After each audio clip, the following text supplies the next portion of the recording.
সারা বিশ্বের মুসলমানদের শুধুমাত্র একজনই জাতির পিতা রয়েছেন, তিনি হলেন হযরত ইব্রাহিম আলাইহিসসালাম। স্বয়ং পবিত্র কোরআনেই তাকে মুসলিমদের জাতির পিতা হিসেবে উল্লেখ করা হয়েছে। কোরআনের সূরা হজ এর ৭৮ নম্বর আয়াতে স্পষ্টভাবে বলা হয়েছে যে তোমাদের জাতির পিতা ইব্রাহিম, তিনি তোমাদের নাম রেখেছেন মুসলিম। তাই কোনো মুসলমান যদি হযরত ইব্রাহিম আলাইহিসসালামকে জাতির পিতা হিসেবে স্বীকার না করে, তাহলে সে সরাসরি কোরআনের বিরোধিতা করছে, আর পবিত্র কোরআনের বিরোধিতা করা মানেই কাফির হিসেবে গণ্য হওয়া। তবে এখন প্রশ্ন হলো, হযরত ইব্রাহিম আলাইহিসসালামকে কেন গোটা মুসলিম উম্মার জাতির পিতার মর্যাদা দেওয়া হলো? এই প্রশ্নের উত্তর খুঁজতে হলে আমাদের নবী রাসূলদের বংশ তালিকার দিকে একবার নজর দিতে হবে। বর্তমানে পৃথিবীতে যত মুসলমান আছে তারা প্রত্যেকেই মহানবী হযরত মুহাম্মদ সাল্লাল্লাহু আলাইহি ওয়াসাল্লামের উম্মত। বিগত শতাব্দীগুলোতেও পৃথিবীতে যত মুসলিম বসবাস করেছেন তারা প্রত্যেকেও কোনো না কোনো নবীর উম্মত ছিলেন। অর্থাৎ পৃথিবীর ইতিহাসের আজ অবধি যতজন মুসলমান এসেছেন তারা প্রত্যেকে কোনো নির্দিষ্ট নবীর উম্মত ছিলেন। আর মানব ইতিহাসে যতজন নবী রাসূলের আগমন ঘটেছে তাদের মধ্যে ৭ জন ছাড়া বাকি সকলেই হযরত ইব্রাহিম আলাইহিসসালামের বংশধর।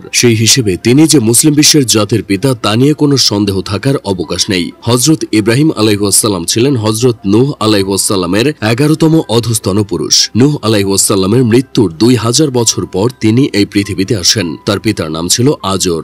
হযরত ইব্রাহিম আলাইহিসসালামের ২ জন স্নেহের পুত্র ছিলেন, একজন ইসমাইল আলাইহিসসালাম এবং অপরজন ইসহাক আলাইহিসসালাম। ইব্রাহিম আলাইহিসসালামের ছোট পুত্র ইসহাক আলাইহিসসালামের বংশধর বনি ইসরায়েল নামে পরিচিত। বনি ইসরায়েলের সকল নবী রাসূল এই বংশেই জন্মগ্রহণ করেছিলেন। অন্যদিকে হযরত ইব্রাহিম আলাইহিসসালামের বড় পুত্র ইসমাইল আলাইহিসসালামের বংশধর হল আরবের কুরাইশ বংশ। এই বংশে জন্মগ্রহণ করেছিলেন পৃথিবীর সর্বশ্রেষ্ঠ মানব ও শেষ নবী হযরত মুহাম্মদ সাল্লাল্লাহু আলাইহি ওয়াসাল্লাম। যেহেতু বংশ পরম্পরায় আরবরা ইসমাইল আলাইহিসসালামের বংশধর, সেহেতু আরবদের পিতা হলেন হযরত ইব্রাহিম আলাইহিসসালাম। সেই হিসেবে তিনি হযরত মুহাম্মদ সাল্লাল্লাহু আলাইহি ওয়াসাল্লাম এবং তার উম্মত অর্থাৎ উম্মতে মুহাম্মদেরও পিতা।